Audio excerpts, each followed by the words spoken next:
Welcome to the People's Sports Podcast. I'm Charlotte Wilder. He's Mark Titus, and we are back from Texas. And Texas retired. How you doing, Mark? It feels like we're back from the dead, Charlotte. I thought that's what you were gonna say. We're back from. We're back from, and I was waiting. What is she gonna say? We're back from the dead. I'm feeling. We have 2 weeks left on this tour, Charlotte, and I'm old. One thing I'm learning as we're going around the country. And I don't want to complain because it's a ton of fun, and this is definitely not a complaint. It's just a statement of fact that my body is falling apart, and I'm so much older than I thought I was. Is one thing I've learned on this tour, that I thought I would play the role of like a college kid, and when we go into these campuses, I'd go out to the bars, I would go to the games and be on my feet all day and just do all this. And I was like, I can do this. I'm still young. And I'm not as young as I think I am, Charlotte. That's how I'm feeling. So That's it's good. Interesting life lesson to learn, huh? Yeah. How are you feeling? Yeah, I'm feeling great. I think I connected to the University of Texas more than I thought I would. I think is how I would put it. I had no idea what to expect because we had spent so much time with fan bases who hate Texas that I was just sort of like, is Texas awful or is Texas great? And they're just jealous. And I kind of think it's the latter, even though the football isn't great. But, we talked about it with fans, how doing horns up is just like the coolest possible hand signal in college sports. So but yeah, it's they're a lot younger than we are, that's for sure, Mark. Yeah, that's like I said, this has been the dream opportunity of a lifetime for us to do this. We're having so much fun. It's just I'm slowly finding with 2 weeks left. How many games have we been to now? 6. We've been to I think we've done 6 of these things. Is it possible to have too much of a good thing, Charlotte? I don't know. I'm getting to that point where, like, I'm looking at my calendar. I'm like, we got to fly out again to Ole Miss, which is going to be a ton of fun. I can't wait to tailgate at the Grove. All of it's going to be great, but I'm a little longer in the tooth than I want to be, and this is catching up to me. I'm eating like absolute garbage. My body just feels like a human garbage can at all times. But we're having fun, so that's what matters most. Oh, man, let me suggest buy a humidifier at CVS for your hotel room and some face masks and do them at night before shoots. Is that it? That's the secret to eternal youth is what I found. Okay. What were your impressions of Austin? Let's do a report card. Yeah, vibe check of Austin. So there's 2 things to talk about with this trip, because this is the first place, I guess, like Ohio State disqualifies because Columbus is a big city too. But I've already done the Ohio State thing before. So to me, there were 2 separate entities. There's the University of Austin, or the University of Texas, and then there's the city of Austin. And my vibe of the university was that it felt like very corporate. It felt very. I think it might just be because we're coming off of the heels of going to A&M, and A&M, when we were there, all that anybody talked to me about was how much Texas sucks and how everything in Austin is done wrong, and we do it right here, and our little cult that we have created here at College Station is better than what they have at Austin. So when I was observing the Texas fans and contrasting them to the Texas A&M fans, it felt very reserved. Because they aren't a cult, because they're not all swaying back and forth in unison and all that. They just basically put the horns up, and that's like all they do. And it felt very corporate. That would be my – like, I made this point in our live show. It feels to me like Texas sports is now – Texas as a football program and as just an entity is now in like the post-winning phase of college sports, where the machine creates so much money. It is so cool. Everything about Austin is cool, and everyone wants to move to Austin. And, like, there's so much going on that, like, Texas chokes again for the second week in a row. They blow it against Oklahoma the week before we were there. They blow it against Oklahoma State. They were up 17-3. They somehow choke it away. And the feeling I got from all the fans was like, whatever, like, we still live in Austin, and still, like, we're still the coolest. Like, we're still cool. Like, I'd rather be here than in Stillwater, Oklahoma, or Norman, Oklahoma, and College Station, Texas. We're still cooler than all them, so who cares? And I don't know. It made me very worried that Texas football might not ever be back, because they don't need to be back, because they're just like, they're always going to be cool. You know what I mean? That was my impression. I see what you're saying. Yeah. I see what you're saying. I think that the game kind of felt different from, I think that Austin is obviously such a cool city and like a place you would want to live regardless of whether there's a college there or not. I think that there's sort of a divide in college sports between the cities that are cities on their own, and then there are cities called College Station, which is just literally where the railroad stops because there's a college there. And I think that whenever you go to a city where you're like, oh, I would go to Austin even if they didn't play football here, it's going to feel a little bit different. But I was sort of surprised by how intimate the game felt. Like, I don't think the game felt corporate. Like, the stadium felt sort of more rustic than I thought it would, and was a very, very cool game day experience. So it was this sort of funny mix of like, you know, you walk down the street in Austin and there are just like cool shops and, you know, like clearly there is a lot of tech there. And then when, you know, like I got to go meet Bevo in the pasture and you're out on a ranch and you're like, oh, this really is Texas. So it's sort of this bizarre mix that I think doesn't really need to win, as you're saying, to be good. Yes. And yet, like, I think they do need to be back, because if Texas is winning, like, I got a bunch of Instagram comments from people being like, you're just like everybody else who hates, like, we hate Texas because they think they're great even though they're not good at football. And I'm like, well, that's kind of true though. Like, spot the lie, you know? It's sort of hard to argue with. And so if they are good at football, they kind of become like unassailable. What can you possibly, if Texas were really, really good at football, like what could you possibly, you could do horns down and they'd be like, we're better than you are. So that's the only reason I think that they might need to be back. Another thing I learned though about, like, because there's an aura around Texas football, and I don't know if it's the University of Texas football or just the words Texas football. Like, you know what I mean? Like the like somehow Friday Night Lights has been folded into Texas football, and like, I just like there's like I don't know how to describe it. I feel the same way about Indiana basketball, that like there's an aura of Indiana basketball that's represented by the movie Hoosiers, and it's different from Indiana University Hoosiers basketball team, but yet like somehow, because that's the flagship school in the state, they get to adopt like all the cultural things of like this sport mattering to the state. And that's how I feel about Texas football, where it's like those two words together, Texas football, are so cool. And so like the imagery that pops into my head is a winner. It doesn't even matter if they actually win, because like I'm just picturing like Coach Taylor. I'm picturing like, I don't know, Boobie Miles, like the real Friday Night Lights inspiration. I'm picturing Tim like Riggins leaning against his truck with a beer. Yes. And then I am picturing like Texas, the actual university, being great at football. And I'm picturing like Oklahoma gets all their recruits from Texas. That's the idea, is like the reason Oklahoma's good in the first place is because they get all the kids from Dallas to go up to Oklahoma to play and then beat Texas's ass. I don't know. So I guess it's a long-winded way, Charlotte. Like, one thing I learned was that the Texas being back in football is probably further away than I thought it was going to be, because I don't think there's any sense of urgency. Like, we have to get this thing fixed, because if we don't get it fixed, we're screwed. They're not screwed. It doesn't matter. Yeah. Like the machine is so big now, they don't need to get it back. So I don't think Texas football's back. That's my statement. They're not back.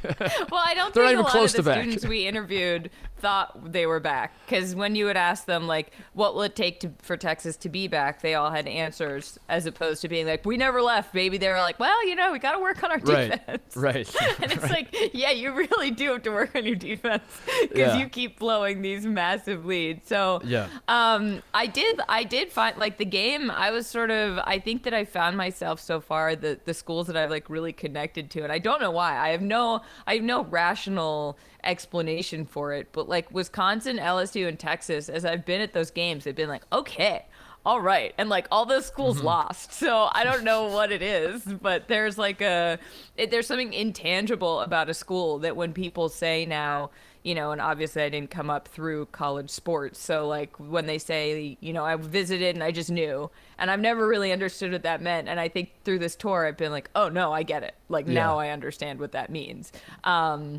But you're done with Tex, is what I hear. I'm done. Yeah, I had to retire. So Titus was a character I created when we went to Texas A&M. I'm saying we because the idea was like, I'm just going to cheer for all things Texas, no matter what. Again, it's Texas football with the trademark. That's like it's not the University of Texas. It's the idea of football in this state mattering more than any other state. And I was excited to just be a real cowboy, Charlotte. And I was going to dress like a cowboy. I was going to cheer for the Texas schools to beat non-Texas schools. And it worked. And A&M beat Alabama. It was one of the craziest games I've ever seen in my life. I'm standing right next to the field as the field goal goes in. And I just run out onto the field. And I'm jumping up and down with 22-year-olds. And I'm looking around. I'm like, I'm way too old to be here. What the hell's going on? And then I was like, you know what? I'm going to bring that magic to Texas the next week to Austin. I'm going to dress up like the cowboy again, and I'm going to be like the Santa Claus of Texas football, that I show up and I bring good luck and we win. And then Texas choked. And that's like, but that's my point, is like when I was walking, I felt like I was more upset about Texas losing than the Texas fans were. Like, I'm walking back to the hotel and I'm like, damn, dude, what the hell happened? How did this team? And every Texas fan I was talking to was like, yeah, we're not surprised. Like, this is who we are now. We did this to Oklahoma last week. We did this when Tom Herman was the coach. We did this with Charlie Strong. It doesn't matter. Like, this is who we are now. As soon as you want to get excited, we're going to blow it. But whatever. You want to go get tacos and some margaritas? Like, that's They're sitting mindset. too pretty is what you're saying, no Yes. matter what. They're way too cool. Too pretty. Yes. That's what it. And like, if I was to contrast that with, say, like an Ohio State, with even Madison when they lost, some of these other LSU, some of these places when they lose, it's like if you're a cop in these towns, you have to like put on your riot gear and just get ready for a war, because these fans are going to lose their minds and just want to break stuff. You know what I mean? Like, it's like in Columbus especially, when Ohio State loses, everyone's just an asshole to each other. They're just like in a terrible, terrible mood. And I didn't feel that. Are they Texas. nice usually though? Usually they're pretty nice. Are they nice to start? But in Texas, I didn't feel that way. In fact, like the cops, the traffic cops that were directing traffic were making jokes with people and like high-fiving people and all that. And I was like, this place is too cool. You're too cool. we need like something to happen to Austin that makes it less cool to get these people to care more. So that's my review. Well, speaking of going to get tacos and margaritas, what was the best thing you ate? Because that was a big part of your trip. I had a lot of barbecue, which was awesome. But we went to this one place that was making like barbecue tacos basically, and that was the best I had. It was just I forget what the place was even called. Barbecue It tacos? was somewhere on Rainy Street. Yeah. They made like brisket tacos, and it was the Tex-Mex. It all came together. It might have just been I was like really hungry, but yeah, brisket tacos.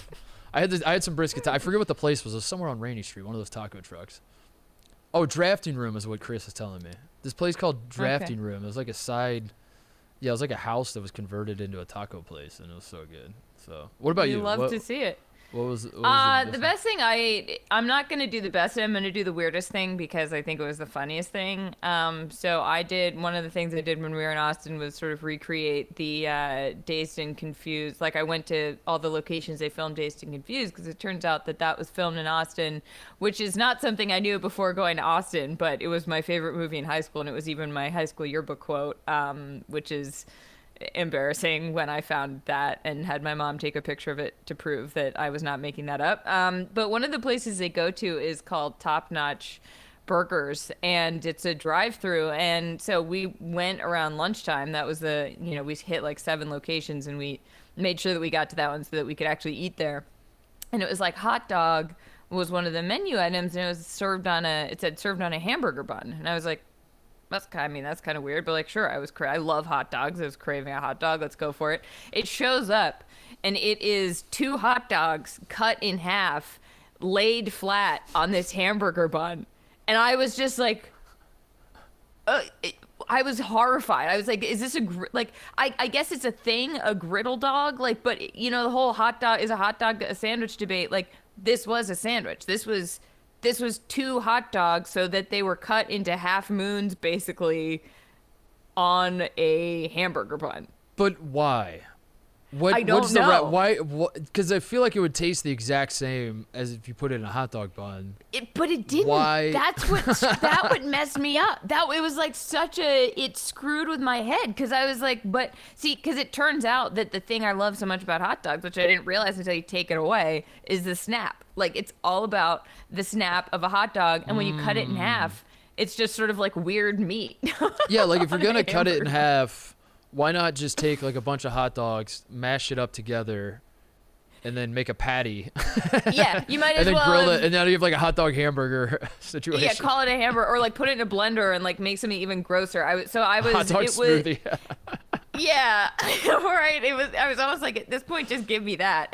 But I mean, I ate it and it was good, but it wasn't. It was the most confusing thing I've ever eaten in my entire life. Do you think Ever. this was what was the place called? The Top Tasty Notch. Freeze? Oh, okay. Top Notch. Do you think this was a Top Notch thing or a Texas thing or both, or like what was your impression of this? Do you think this was? This is where I wish that I had thought of that sooner and done some research, because I think people on Twitter, I tweeted it out and I was like, I regret to inform you that it turns out that a hot dog can be a sandwich, basically. And people were like, that's a griddle dog. And I was like, Oh, so okay, it must be well, a that's thing. not, I guess. Yeah, maybe that's a thing in Texas. I don't know. I'd saw never it. heard of it. I would love to never encounter it again because it sort of broke my brain. But I did eat it, so I guess there's that. Of course, there's like good brisket and tacos, and like Austin's such a good food town. And I'm sitting there like completely perplexed by this meat sandwich situation. So that kind of cracked me up. That is pretty funny because I basically just ate nothing but barbecue and tacos the entire time I was there, and Yeah. I don't know how people aren't fatter there. I really don't. It blows my mind. Because I think the things that when you go to Rainy Street, when you go to those places, when you are sort of doing the Texas experience, that's what tourists do. I think that there were also a lot of like green juice smoothie places in Austin that I also like. I went for a walk and I saw a million people going for runs who were in better shape than I was. And I was like, okay, so I think Austin's like a healthy town. Those are the transplants. It must be that. Like the real Yeah. Texan people are the ones that are going to the barbecue spots, and the people that Yes. move from California and are going to Sweet Green and going on bike rides and stuff. Those are those people. Right. Austin is like LA South. Yes, is what I yes. took away. What was the thing you liked the most about either the university, the city, whatever that you wish you could take home with you? Oh, horns up. I mean Yeah. the like easily. I can't get over how fun it is to do that. I feel like it's also like, rock on. I think it might be a little wider than I was doing yeah. it. I think I might have been doing it a little like I looked like a little bunny instead of a cool longhorn. But I have sometimes when you take pictures or when you're on camera, like you don't know what to do with your hands. And at all of these schools we've been to, I kept having the impulse to be like, rock on. And then I was like, oh, I can't do that. I'm in Oklahoma. And so to finally be able to do that, I feel like now once we've been to Texas, I can take that with me. Like if I were to go to a Colby football game, I'd be like, go Mules. I'd be like, those are the ears, like that could be work. what my school had. Yeah, That could work. Except it's sort of more like this. You have to sort of put them closer together. It's go Mules. Pin the ears back. What's the dog that tape when it's like a puppy, you tape its ears up to make German sure that Shepherds. those are German Shepherds you do that with? They do it to German Oh. Shepherds, yeah. I didn't know that. It's I devastating. I thought really hate seeing that. that's the German Shepherds. You just like Yeah, my parents got a puppy, Tape your and fingers the ears came taped, and we were horrified. We are like, "Oh my god, what are they doing to these animals?" But that's how you have to do that's the mules up. That's the- that's the go mules. some school. It's the German Shepherd. You have to like tape your fingers together. No, the German Shepherd. It's like the shadow puppet for some schools. They're just like. I think in general, first of all, I'm gonna echo your sentiment that that's my favorite thing is the horns up.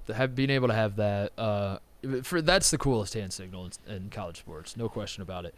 But Easily. just simply having a hand signal, I thought about that. Like as I'm watching all the Texas fans just throwing that stuff up, and I thought like Ohio State doesn't really have that, and I wish we did. Oregon took the O, so like their fans like go like that.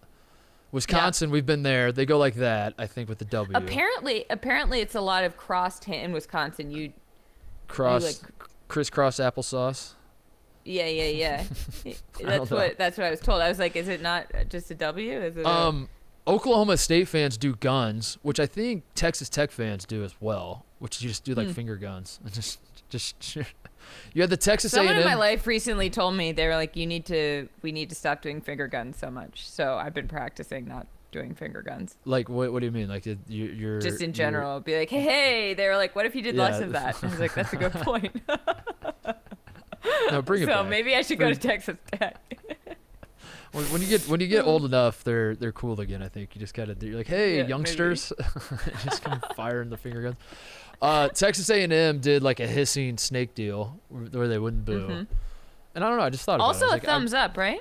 Oh yeah, the thumbs up at Texas A&M, the gig 'em, which like I don't think Texas. I'm gonna make the call right now. We didn't do a Texas A&M show, so we're kind of double dipping here talking about A&M, but I don't think that's fair. I don't think you can get thumbs up. I think if you're Texas A&M and you're trying to take thumbs up, that's wrong. I don't think you can take thumbs up from us, right? Because like thumbs up feels too basic as a thing. It's like that's if you were to say to me, if we were walking away from each other and you'd be like, how's 10 o'clock? And I just went like this, I wouldn't be saying like, go Aggies. Go Aggies, yeah. That's not what you're saying. It's like Iowa football. You know how they wave at the kids in the hospital now? Like the Iowa wave used to become a thing. Like fast forward 30 years and Iowa people are like, we invented the wave. Like if you're waving at somebody, what you're really doing is saying go Hawkeye. I'd be like, no, come on. You can't take that. That's been around forever. Right. But yeah, I wish Ohio State had a hand sign. I wish we had. If you had to make one up, what would it be? Great question. Oregon, like we can't do Oregon's. They already took the O. What is the O? Just like that. You could do this. you could do like goggles. We do. You go goggles and then you say the word high. So you got the O and the O and high in the middle, and it's just high. Do they have glasses? You know how they have like in the for 2000 they made the Happy New Year glasses, and do they have O and then HIO glasses? They do. I've seen old ladies wearing them. Yeah, they wear the O and then high in the middle.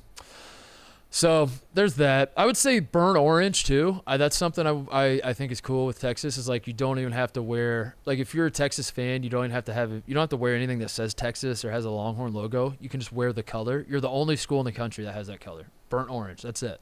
If you just wear something that's burnt orange, everybody knows you're a Texas guy. You don't need to say go Horns or hook 'em or anything else.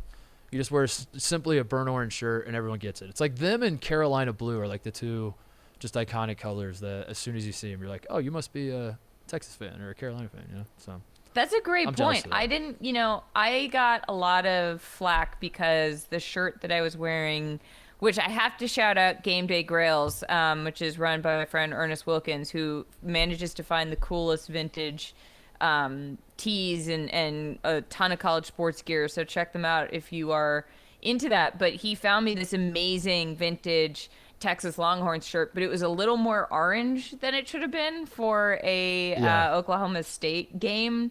And I had some people being like, it's not burnt orange. And I was like, okay, fair, but it is a very cool shirt. And I think that drove home to me just how much burnt orange is a thing. I didn't know until I went to Texas that people just didn't, I saw so many girls wearing nice tops that were just burnt orange. Like you can look nice and go to a game because you're just wearing the correct color and no one accuses you of not dressing up with school spirit. Right. Yeah. It's I'm incredible. jealous of that. I wish that you was think the case. Matthew McConaughey and you think just like a plain burnt orange shirt.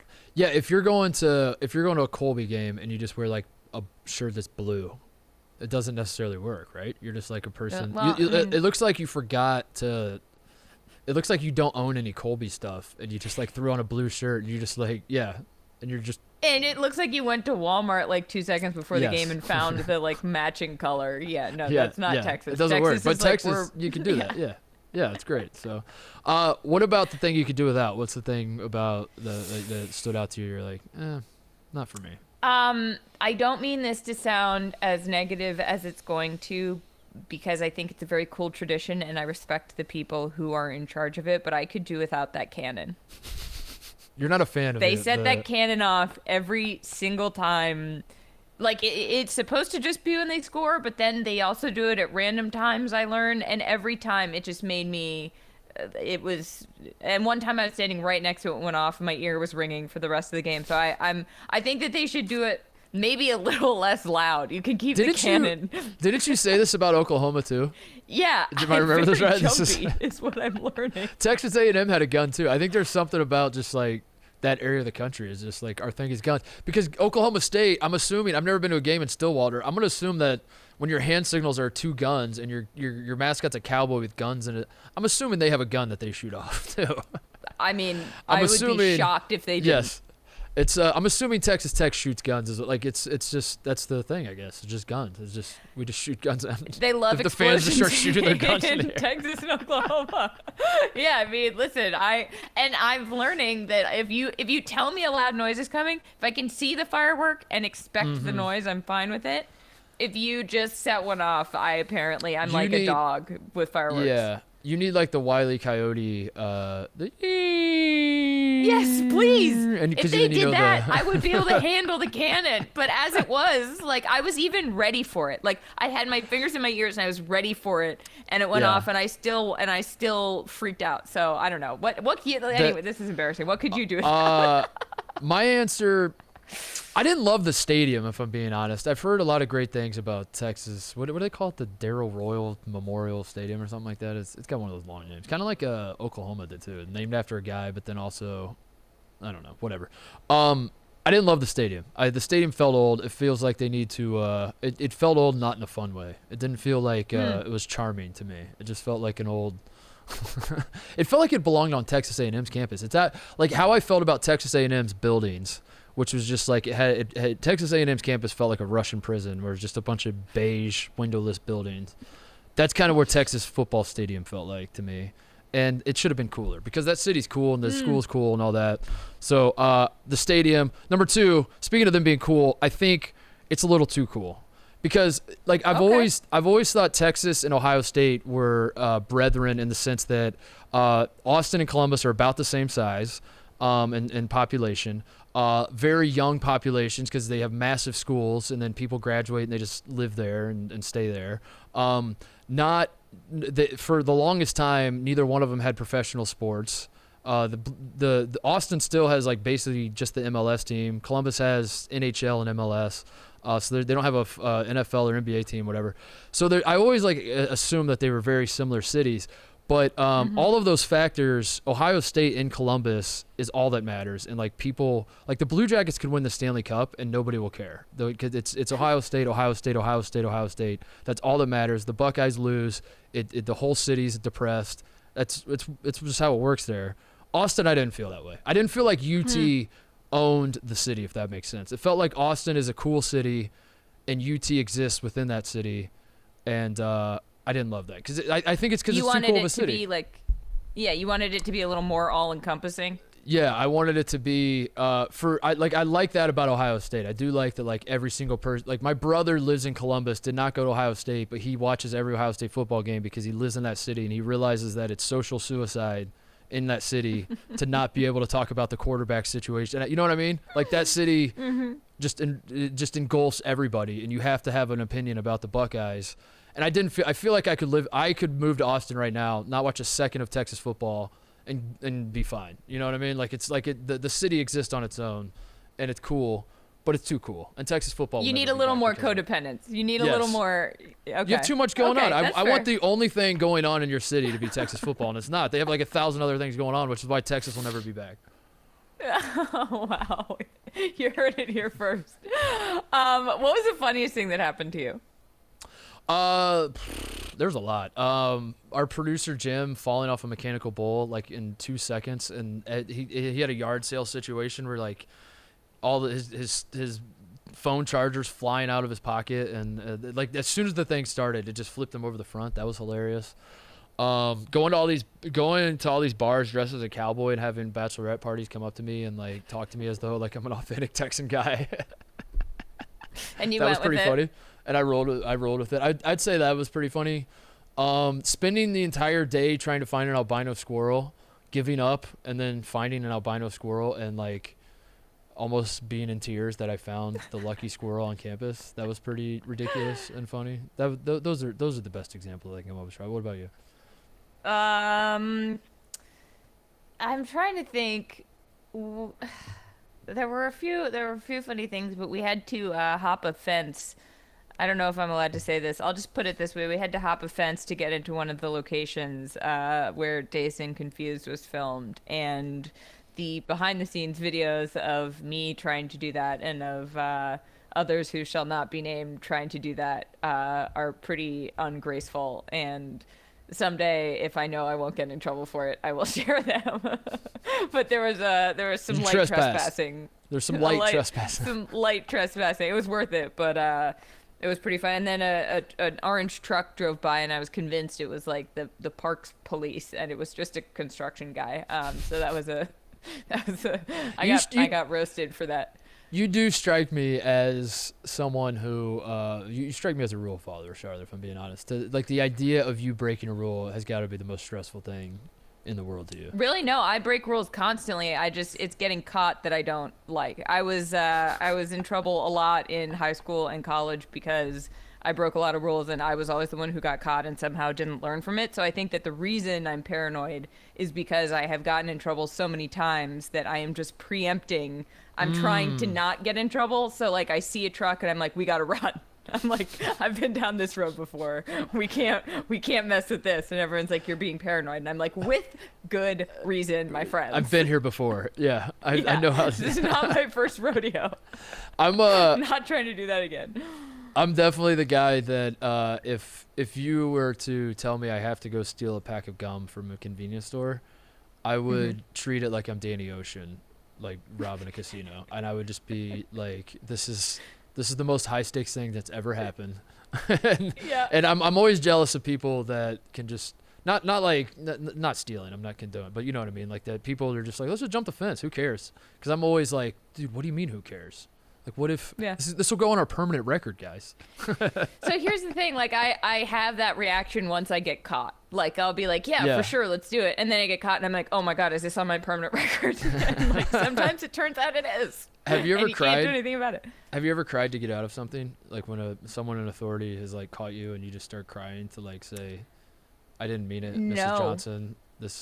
No, I've tried to sweet talk, which doesn't, honestly, I should try crying, but instead I just try to like charm my way out of the situation, which often just makes it worse. My high school girlfriend, like, why are you being so flippant about this? And I'm like, I'm not, I'm just trying to have a good time. Just trying to make you like me. every time my high school girlfriend would get pulled over, she'd start crying and she'd say she'd get out of every ticket. And I was like, that's preposterous. that you have it. That you have that down to a science though. That she's like, here goes. She's like, I'm like, you should be an actress. Oh my God, like you just pull over, you can do it on command and start sobbing. Unbelievable. Yeah, cool. Anything else? What else about Texas that you want to tell the people? It's so flat. It's so flat. Texas is remarkably flat. I every time I just like looked at the hotel window or we were driving anywhere, I was like, I can't see a single hill.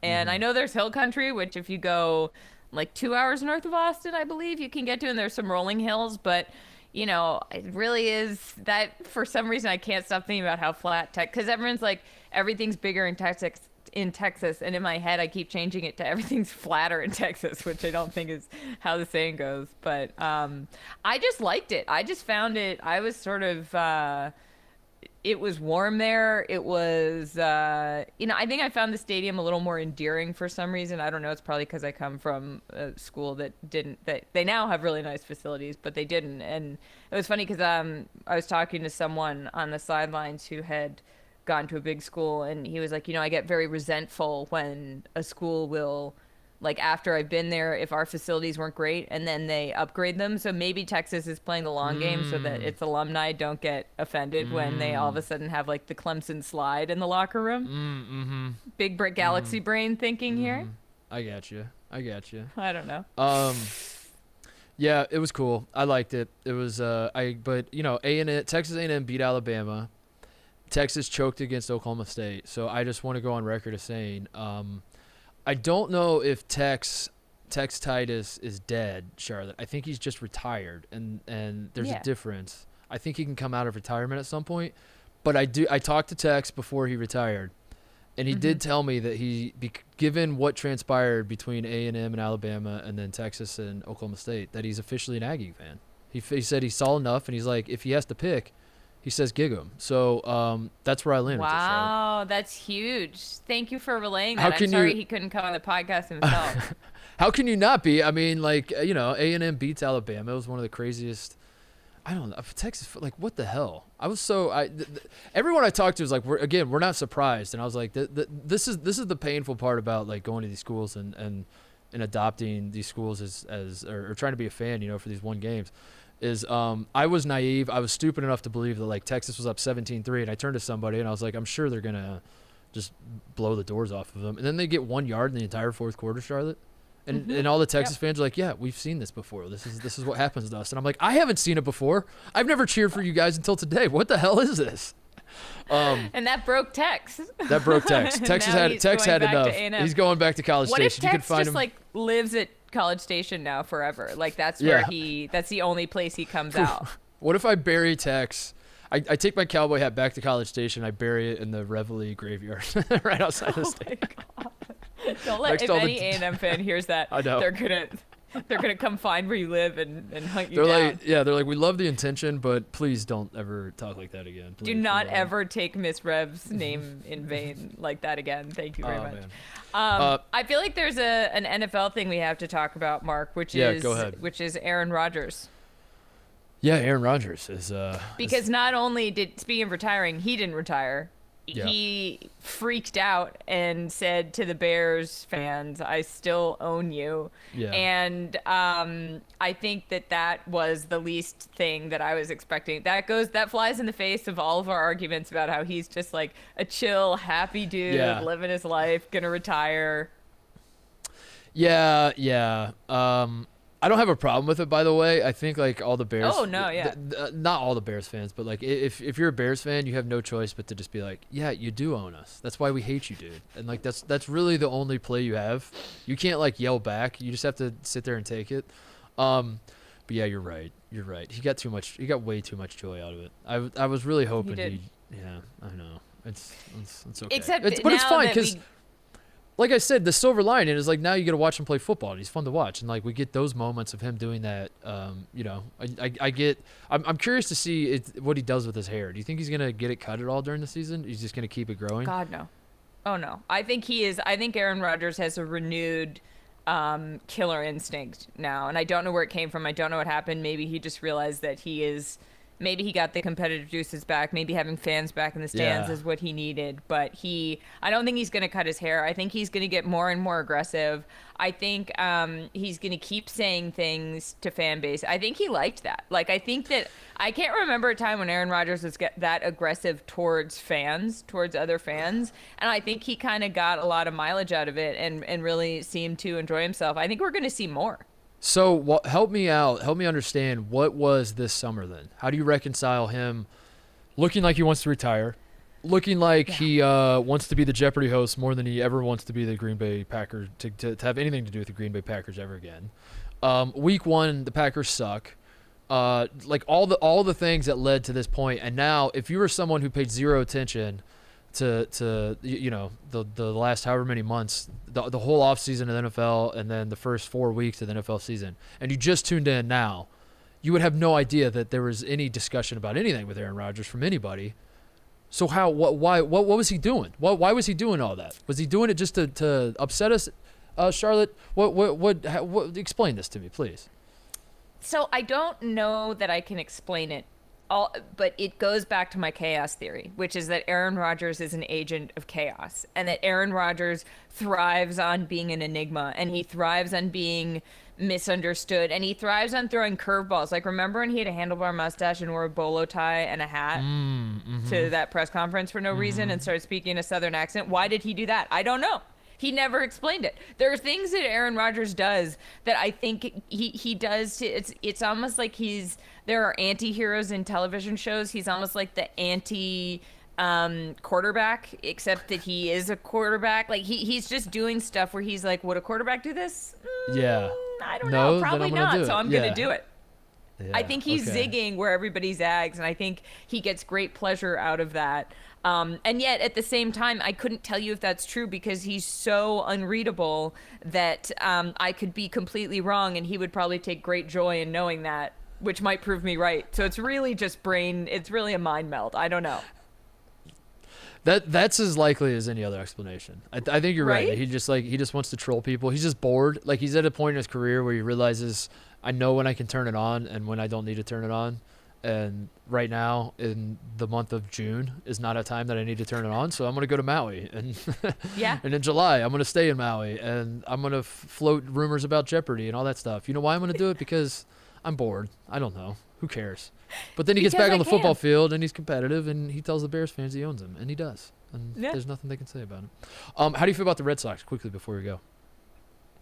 The Red Sox, the Red Sox make me emotional, is how I feel about them. The Red Sox in the postseason, some of the greatest days of my life were I took my mom to the World Series in 2018 at Fenway. '04, I went to high school right next to Fenway. Like watching them play baseball, the series goes back to, by the time this comes out, the game will have happened, but it makes me, I'm usually not homesick for Boston, I'll be honest. Like I really love living in New York, and then I watch the Red Sox and I get very emotional. And so whether they win or lose, I would love them to keep playing, but it's really just it becomes much more of an emotional thing than anything else in sports for me. So like I can kind of separate the anger. I mean, I get pissed watching it, like when during a game, I am probably more engaged. During a Red Sox and Patriots game, I'm more engaged than I am in any other watching anything. But when I step back and think about it, it just makes me love where I grew up very much, which is the corniest answer in the world. You're just happy to feel something again as you're watching. Yeah, I am. Like... I am. I really am. It's so because I mean, you work in sports, and it can be very easy to not lose your rooting interest, but you're kind of rooting for the good stories, or you're so in it that it's hard to take a step back, and you can watch as a fan, but also you're watching as your job. And I think with the Red Sox, I'm always just, the minute I see Fenway in October, I'm just like, I forget that I even work in sports. Baseball's undefeated with that. I think that's the sport that like you could not watch a single pitch, Charlotte, after this postseason for the next 50 years. And then if the Red Sox are in the World Series and you turn it on, all those emotions come flooding back. And I know everyone's wired differently, and football is obviously king in this country, and people love basketball. Basketball is my favorite sport, whatever. But I don't know. I feel like baseball is unique in that regard. That like basketball and football aren't quite at that level. I know people will disagree, but that's how I feel about it. It's like baseball.